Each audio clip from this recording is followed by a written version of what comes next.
Alors, ces chandelles-là, c'est vraiment très très complexe. Moi, je pensais qu'en arrivant sur un marché avec une société qui est en plein lancement, je verrais que des choses toutes vertes.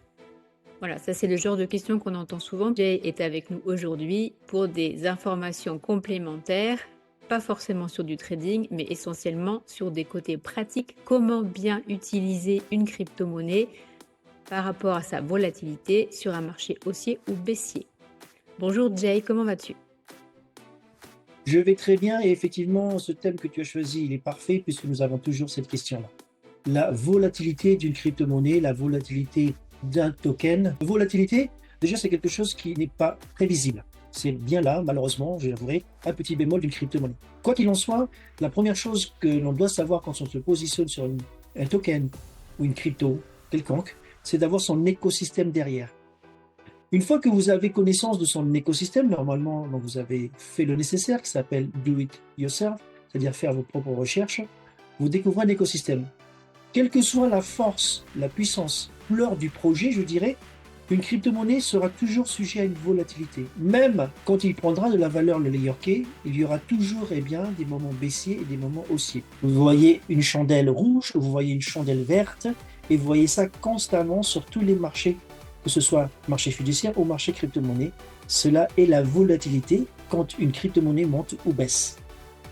D'accord, donc ce sont les amplitudes que l'on constate quand le marché est haussier, c'est-à-dire que la valeur monte, et quand il est baissier, c'est-à-dire que la valeur de la crypto-monnaie, du token, est au plus bas. C'est bien cela? Effectivement. Alors, cette valeur, elle varie avec plusieurs facteurs. La première, c'est l'écosystème en lui-même. Un token est souvent, quand il n'est pas un meme coin, fait partie d'un écosystème. Donc, ça dépendra de la force de frappe de cet écosystème, de ses fonctions, première chose.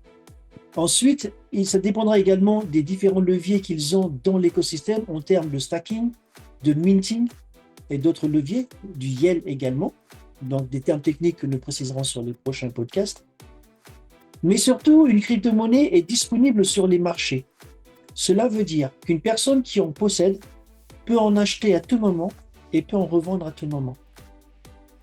C'est à ce point-là sur le marché la chose la plus intéressante de la crypto-monnaie et l'élément qui effectivement effraie un peu les chroniques.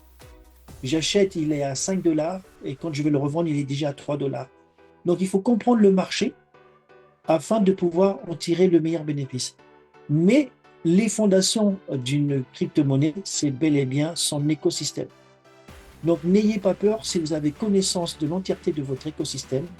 La volatilité, ça veut dire les marchés, le bull market ou le bear market font partie de la crypto-monnaie, aussi simple que ça. Donc la bonne nouvelle pour un écosystème qui est relativement récent quand même, avec notre layer cake qui a fait un drop, donc c'est-à-dire que là on a eu une chandelle effectivement, hein, le marché était vraiment baissier, c'est parce qu'il a été soit acheté massivement pour ceux qui rentrent dans l'écosystème, ou soit il y a des personnes qui n'étaient pas suffisamment informées et qui ont vendu à perte parce qu'elles pensaient que c'était plus du tout un écosystème intéressant.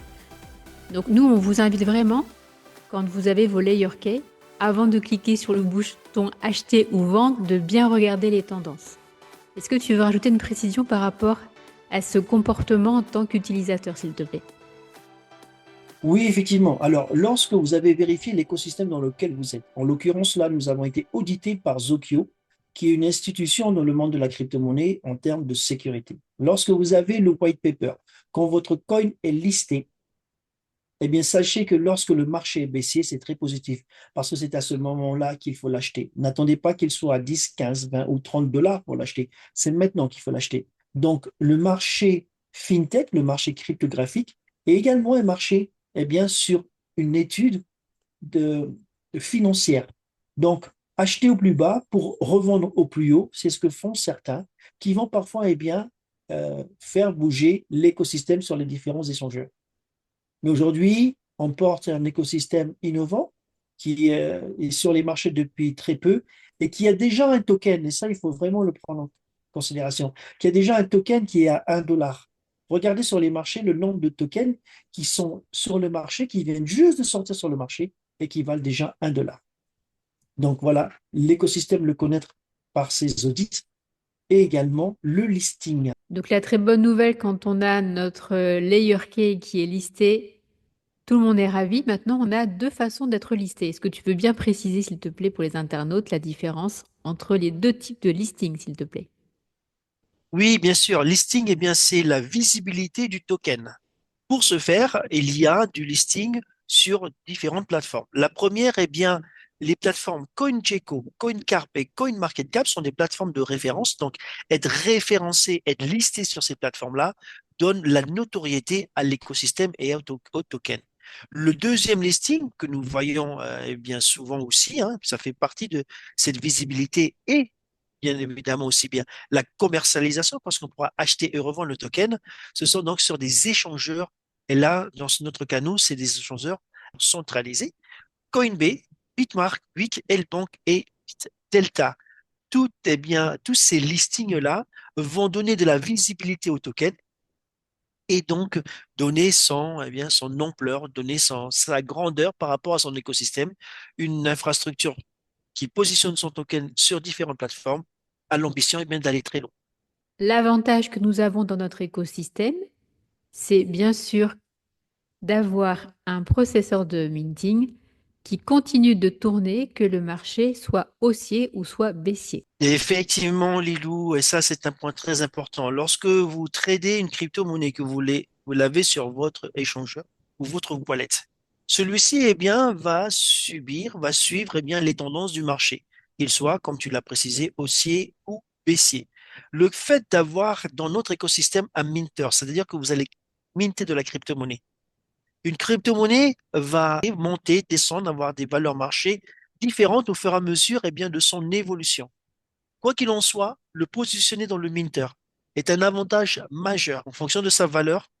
Eh bien, vous allez quand même minter une valeur précise de token tout le temps, journalièrement. Et ça, il faut le retenir. Sur 5 ans, en ce qui concerne nos boîtiers, nous allons, puisque moi j'en ai, Lilou en a également, nous allons minter cette crypto-monnaie.